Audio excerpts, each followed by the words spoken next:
ದಿನವೂ ಒಂದು ರೀತಿಯಾದಂತಹ ವ್ಯವಸ್ಥೆಯಲ್ಲಿ ವಿದ್ಯಾಮತ ಅಕಾಡೆಮಿ ನಡೀತಿದ್ರೆ ಕೆಲವೊಂದು ದಿನ ನಮಗೆ ಹಬ್ಬ ಬರ್ತದೆ. ನಮ್ಮ ಹಬ್ಬಗಳು ಯಾವುದು ಅಂತ ಕೇಳಿದ್ರೆ ಮುಖ್ಯವಾಗಿ ಬೇರೆ ಬೇರೆ ಸರ್ಕಾರಿ ಹುದ್ದೆಗಳಿಗೆ ಆಯ್ಕೆ ಆದರೂ ಕೂಡ ಭಾರತೀಯ ಸೇನೆಗೆ ಆಯ್ಕೆ ಆಗಿರುವಂಥದ್ದು, ನಮ್ಮ ರಕ್ಷಣಾ ವ್ಯವಸ್ಥೆಯಲ್ಲಿ ಕೆಲಸ ಮಾಡುವುದಕ್ಕೆ ನಮ್ಮ ಹುಡುಗರು ಹೋಗುವಾಗಲೆಲ್ಲ ಅದೊಂದು ರೀತಿಯಾದಂತಹ ಹಬ್ಬದ ವಾತಾವರಣ ನಿರ್ಮಾಣ ಆಗ್ತದೆ. ಈ ನಿಟ್ಟಿನಲ್ಲಿ ಇವತ್ತು ಒಂದು ಮತ್ತೆ ಹಬ್ಬ ಬಂದಿದೆ. ನಮ್ಮಲ್ಲಿ ನಮ್ಮ ಭಾರತೀಯ ಸೇನೆಗೆ ಅಗ್ನಿಪಥ್ ಮೂಲಕ ಆಯ್ಕೆಯಾಗಿದ್ದುಕೊಂಡು ನಾವು ಹಬ್ಬ ಮಾಡ್ಬೇಕಂತಿದ್ರೆ ನಮ್ಮ ಗಡಿ ರಕ್ಷಣೆ ಚೆನ್ನಾಗಿರ್ಬೇಕು, ಹಾಗಿದ್ರೆ ಮಾತ್ರ ಹಬ್ಬ ಮಾಡ್ಬೋದು.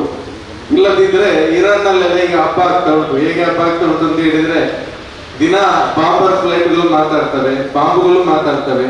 ಆದ್ರೆ ಇವತ್ತು ಸದೃಢವಾಗಿ ಒಂದು ದೇಶ ಇರಬೇಕು, ನಾವೆಲ್ಲ ಇಷ್ಟು ನೆಮ್ಮದಿಯಿಂದ ಇರಬೇಕಂತ ಕಾರಣ ಅದಕ್ಕೆ ಸೇನೆ, ನಮ್ಮ ಹೆಮ್ಮೆಯ ಭಾರತೀಯ ಸೇನೆ. ಈ ಸೇನೆಯ ಅಗ್ನಿಪಥ್ ಯೋಜನೆಯಲ್ಲಿ ಆಗಿರ್ತಕ್ಕಂಥ ನಮ್ಮ ಮುಂದಿನ ಯೋಧರು, ನಮ್ಮ ವಿದ್ಯಾರ್ಥಿಗಳಿಗೆ ಸನ್ಮಾನ ಕಾರ್ಯಕ್ರಮವನ್ನು ಹಮ್ಮಿಕೊಂಡಿದ್ದೇವೆ. ಈ ಸಂದರ್ಭದಲ್ಲಿ ರಾಧಾಕೃಷ್ಣ ಆಲ್ವಾ ಸಹಜ ಇವರು ಇವತ್ತು ವಿಶೇಷ ಗೌರವಾನ್ವಿತ ಅತಿಥಿಗಳಿಗೆ ಬಂದಿದ್ದಾರೆ ಮತ್ತು ಡಾಕ್ಟರ್ ಪ್ರಕಾಶ್ ಸರ್ ಅವರು ಬಂದಿದ್ದಾರೆ. ಅವರನ್ನು ಕೂಡ ಆತ್ಮೀಯವಾಗಿ ವೇದಿಕೆ ಮೇಲೆ ನಾನು ಬರಮಾಡಿಕೊಳ್ತಾ ಇದ್ದೇನೆ.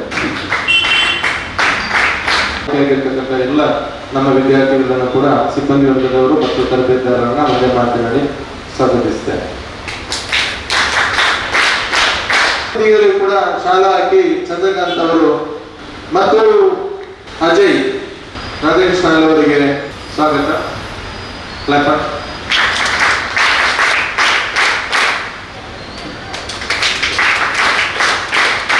ಮತ್ತೆ ಪೋಷಕರಿಗೆ ವಿಶೇಷವಾದಂತಹ ಸ್ವಾಗತ. ನಮ್ಮ ಪಾಠ ಒಂದಾಗಿದ್ರೆ ನಿಮ್ಮ ಪಾಠ ಕೂಡ ಮುಖ್ಯ. ಯಾಕಂದ್ರೆ ಮಕ್ಕಳು ಇಂಥದ್ದು ಬೇಕು ಅಂತ ಹೇಳಿದಾಗ ಪೋಷಕರು ಅದಕ್ಕೆ ಪೂರಕವಾಗಿ ಇಲ್ಲ ಅಂತ ಹೇಳಿದ್ರೆ ಏನು ಮಾಡಕ್ಕಾಗಲ್ಲ. ನಿಮ್ಮ ಸ್ಯಾಕ್ರಿಫೈಸ್ ಕೂಡ ಅದರ ಹಿಂದೆ ಇರ್ತದೆ. ಇದನ್ನು ಕೂಡ ನಾವು ವಿಶೇಷವಾಗಿ ನಿಮಗೆ ಗುರುತಿಸಲೇಬೇಕು. ಪೋಷಕರು ಕೂಡ ವಿಶೇಷವಾದಂತಹ ಸ್ವಾಗತವನ್ನ ಬಯಸ್ತಾ ನನ್ನ ಪ್ರಾಥಮಿಕ ನೆಲೆಯಲ್ಲಿ ನನ್ನ ಮಾತನ್ನು ಮುಗಿಸ್ತೀನಿ. ಅಕಾಡೆಮಿಯ ವತಿಯಿಂದ ಭಾರತ ಸೇನೆಯ ಅಗ್ನಿಪಥಿಗೆ ಆಯ್ಕೆಯಾದಂಥ ಇವತ್ತು ಅಭ್ಯರ್ಥಿಗಳಿಗೆ ಏನು ಸನ್ಮಾನವನ್ನು ಅಭಿನಂದನೆಯನ್ನು ಇಟ್ಟುಕೊಂಡಿದ್ದಾರೆ.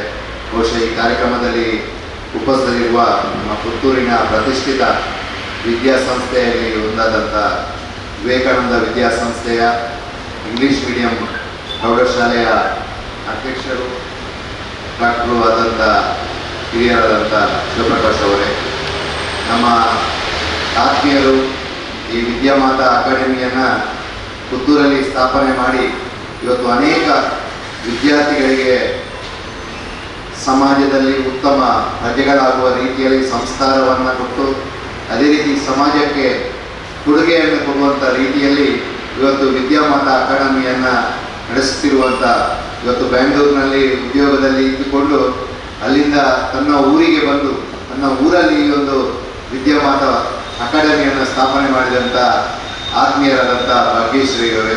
ಬಹುಶಃ ಭಾರತೀಯ ಸೇನೆ ಅಂದ ಕೂಡಲೇ ನಮಗೆ ಮೈ ಜುಮ್ಮೆ ಅಂತದೆ.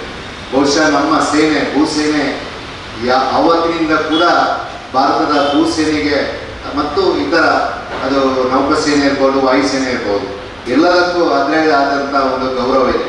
ಇವತ್ತು ಭಾರತ ಎಲ್ಲ ದೃಷ್ಟಿಯಲ್ಲಿ ಕೂಡ ಮುಂದಿದೆ.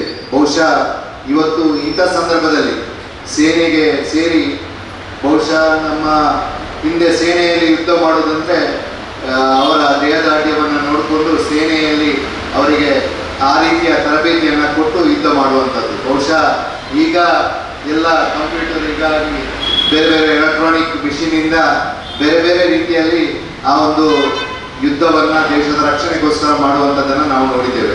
ಇವತ್ತು ವಿದ್ಯಾಮಾತಾ ಅಕಾಡೆಮಿಯಲ್ಲಿ ಬೇರೆ ಬೇರೆ ಉದ್ಯೋಗಕ್ಕೆ ತರಬೇತಿಯನ್ನು ಪಡೆದುಕೊಳ್ತಾರೆ. ಅದೇ ರೀತಿ ಅಗ್ನಿಪಥಿಗೆ ಕೂಡ ಪ್ರತಿ ನಮ್ಮ ಊರಿನ ಯುವಕರು ಸೇರುವಾಗಿ ಯುವತಿಯರು ಸೇರುವಾಗಿ ಪ್ರೋತ್ಸಾಹ ಸಿಗಲಿ ಅಂತೇಳಿ ಈ ವಿದ್ಯಾಸಂಸ್ಥೆಯ ಮುಖಾಂತರ ಮಾಧ್ಯಮದ ಮುಖಾಂತರ ನಾನು ವಿನಂತಿ ಮಾಡ್ತಾ ನಿಮ್ಮ ಮುಂದಿನ ಭವಿಷ್ಯ ಉಜ್ವಲವಾಗಿ ಬೆಳಗಲಿ ಮತ್ತು ದೇಶ ಸೇವೆಯಲ್ಲಿ ನಿಮ್ಮ ಸೇವೆ ಉತ್ತಮವಾಗಿ ಮೂಡಿ ಬರಲಿ. ನಿಮ್ಮಿಂದಾಗಿ ನಮ್ಮ ದೇಶ ಪೂರ್ತಿ ರಕ್ಷಣೆಯಲ್ಲಿ ನಿಮ್ಮ ಪಾತ್ರ ಕೂಡ ಇರಿ ಅಂತ ತಿಳಿಸಿದ ಶುಭ ಹಾರೈಸಿದ ಮಾತನ್ನು ಕೊಡಬೇಕು. ಅದೇ ರೀತಿಯಲ್ಲಿ ಈಗ ಸನ್ಮಾನವನ್ನ ಸ್ವೀಕರಿಸಲಿಕ್ಕಿರುವ ಎಲ್ಲ ನಮ್ಮ ಹೆಮ್ಮೆಯ ಭವಿಷ್ಯದ ಯೋಧರನ್ನ ಸನ್ಮಾನ ಮಾಡಲಿಕ್ಕೆ ಇರುವಂತಹ ಸಂದರ್ಭ.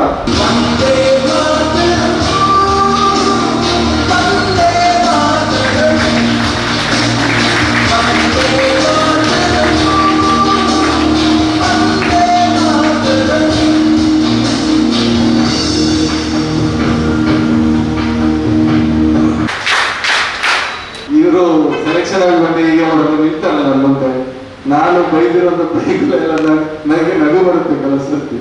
ಅಂದ್ರೆ ಈ ನಮ್ಗೆ ಆರ್ಮಿ ಮಕ್ಕಳಂದ್ರೆ ನಮ್ಗೆ ಡ್ರಿಲ್ಲಿಂಗ್ ಬಿಟ್ಟು ಬೇರೇನೂ ಕಾಣಲ್ಲ, ಅವ್ರು ನೋಡೋಕೆ ಡ್ರಿಲ್ಲಿಂಗ್ ಅಷ್ಟೇ. ಇವ್ರನ್ನ ಹೇಗೆ ಮರ್ಚೂರಲ್ಲಿ ನೋಡ್ತಾ ಇರ್ತೇವೆ. ಅಂದ್ರೆ ಅವ್ರಿಗೆ ಈಗ ನಾ ಬೈದಿರೋದು ಗಾಡ್ ಬ್ಲೆಸ್. ಮತ್ತೊಂದು ಸರ್ತಿ ಈ ಸನ್ಮಾನವನ್ನ ಇಡೀ ಸಮಾರಂಭವನ್ನ ಕುರಿತು ವಿಶೇಷವಾಗಿ ಬಂದಿರತಕ್ಕಂತ ಡಾಕ್ಟರ್ ಶಿವಪ್ರಕಾಶ್ ಸರ್ ಮಾತಾಡಬೇಕು ಅಂತ ಹೇಳಿ ತಿಳ್ಕೊಳ್ತಾರೆ. बोलो भारत माता की, बोलो भारत माता की, ವಂದೇ ವಂದೇ. ಏನು ಕೇಳಲಿಲ್ಲ ನನಗೆ, ವಾಯ್ಸ್ ಕೇಳಲೇ ಇಲ್ಲ. ನಿಮ್ಮಲ್ಲಿ ಹೇಗೆ ಇರ್ಬೇಕಂದ್ರೆ ವಾಯ್ಸ್ ಎದ್ದು ಬರ್ಬೇಕು, ಅಲ್ಲಿಗೆ ಹೋಗ್ಬೇಕು, ಬಸ್ ಸ್ಟ್ಯಾಂಡಿಗೆ ಮೇಲೆಗೆ. ಒಂದೇ ಮಾತರಂ ಅಂದ ತಕ್ಷಣ ಅದು ಜೋಶಾಗಿ ಬರ್ಬೇಕು, ಜೈ ಅಂತ. ಇನ್ನೊಮ್ಮೆ ಹೇಳ್ತೇನೆ, ಬೋಲೋ ಭಾರತ್ ಮಾತಾ ಕಿ, ಬೋಲೋ ಭಾರತ್ ಮಾತಾ ಕಿ, ವಂದೇ. ಕೈ ಮೇಲೆ ಬರಬೇಕು, ವಂದೇ. ಯಾವಾಗಲೂ ಭಾರತ್ ಮಾತೆಗೆ ಜಯಕಾರ ಹೇಳುವಾಗ ನಾವು ಎರಡು ಕೈಗಳನ್ನು ಮೇಲಕ್ಕೆ ಎತ್ತಿರಬೇಕು. ಬಹಳ ಖುಷಿ ಆಗ್ತಾ ಇದೆ ಇವತ್ತಿನ ಈ ಸಂದರ್ಭ ನೋಡುವಾಗ. ವಿದ್ಯಾಮಾತಾ ಸಂಸ್ಥೆಯಿಂದ 7 ಜನ ಅಗ್ನಿಪಥ್ ಯೋಜನೆಗೆ ಆಯ್ಕೆಯಾಗಿದ್ದಾರೆ. ಅವರಿಗೆ ಒಂದು ವಿಶೇಷವಾದಂತಹ ಸನ್ಮಾನ ಕಾರ್ಯಕ್ರಮದಲ್ಲಿ ನಾವೆಲ್ಲರೂ ಸೇರಿದ್ದೇವೆ. ವಿದ್ಯಾಮಾತಾ ಅಕಾಡೆಮಿಯ ವತಿಯಿಂದ ಈ ಸನ್ಮಾನ ಕಾರ್ಯಕ್ರಮ ನಡೀತಾ ಇದೆ. ವೇದಿಕೆಯಲ್ಲಿರುವಂತಹ ಎಲ್ಲ ಗಣ್ಯರೇ ಹಾಗೂ ಅಗ್ನಿಪಥಿಗೆ ಆಯ್ಕೆಯಾದಂತಹ ಎಲ್ಲ ಅಭ್ಯರ್ಥಿಗಳೇ ಹಾಗೂ ಇಲ್ಲಿನ ಎಲ್ಲ ವಿದ್ಯಾರ್ಥಿಗಳೇ, ಮಾಧ್ಯಮದವರಿದ್ದಾರೆ, ಮಾಧ್ಯಮದವರಿಗೂ ಎಲ್ಲರನ್ನು ಉದ್ದೇಶಿಸಿ ಹೇಳುವುದೇನಂತ ಹೇಳಿದ್ರೆ, ಬಹಳ ಖುಷಿ ಆಗ್ತಾ ಇದೆ.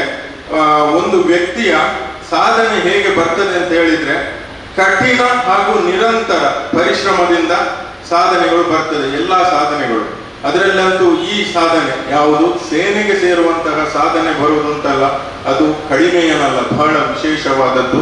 ಆದ್ದರಿಂದ ನಿಮ್ಮ ಕಠಿಣ ಪರಿಶ್ರಮದಿಂದ ಈ ಒಂದು ಸಾಧನೆ ಇಲ್ಲಿ ಬಂದಿದೆ. ಆದ್ದರಿಂದ ಈ 7 ಜನರಿಗೂ ನಾನು ಈ ಸಂದರ್ಭದಲ್ಲಿ ಹೃತ್ಪೂರ್ವಕವಾದ ಅಭಿನಂದನೆಗಳನ್ನು ಸಲ್ಲಿಸ್ತೇನೆ.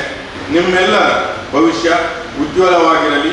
ನಿಮ್ಮನ್ನು ನೋಡಿಕೊಂಡು ನಿಮ್ಮ ಪ್ರೇರಣೆಯಿಂದ ಇನ್ನಷ್ಟು ಜನ ನಮ್ಮ ದೇಶ ಸೇವೆಗೆ ಮುಂದೆ ಬರಲಿ ಅಂತ ನಾನು ಹಾರೈಸ್ತೇನೆ. ಹಾಗಾಗಿ ನಮ್ಮ ಭಾರತವನ್ನು ಸದೃಢ ಸಶಕ್ತ ಭಾರತ ಮಾಡಬೇಕು ಅಂತ ನಾನು ಈ ಸಂದರ್ಭದಲ್ಲಿ ಹಾರೈಸ್ತೇನೆ. ಎಲ್ಲರಿಗೂ ಶುಭವಾಗಲಿ. ಮತ್ತೊಮ್ಮೆ ಶುಭಾಶಯಗಳನ್ನು ಅರ್ಪಿಸ್ತಾ ಮತ್ತೊಮ್ಮೆ ಭಾರತ ಮಾತೆಗೆ ಜಯವಾಗಲಿ. ಜೈ ಹಿಂದ್. ಈಗ ಕಾರ್ಯಕ್ರಮದ ಉಪಸ್ಥಿತರಿರುವಂತಹ ರಾಧಾಕೃಷ್ಣ ಸಾಜರ್ ಅವರಿಗೆ ರಮ್ಯ ಮೇಡಮ್ ಅವರು ಸ್ಮರಣಿಕೆಯನ್ನು ನೀಡಿ ಗೌರವಿಸಬೇಕು ಅಂತ ಹೇಳಿ ಕೇಳ್ಕೊಳ್ತೇನೆ. ಮುಖ್ಯ ಅತಿಥಿಯ ನೆಲೆಯಲ್ಲಿ ಆಗಮಿಸಿದ ಡಾಕ್ಟರ್ ಶಿವಪ್ರಕಾಶ್ ಸರ್ ಅವರಿಗೂ ಕೂಡ ಧನ್ಯವಾದಗಳು. ಇವರಿಗೂ ಕೂಡ ರಮ್ಯ ಮೇಡಮ್ ಅವರು ಸ್ಮರಣಿಕೆಯನ್ನು ನೀಡಿ ಗೌರವಿಸಬೇಕು ಅಂತ ಕೇಳ್ಕೊಳ್ತೇನೆ.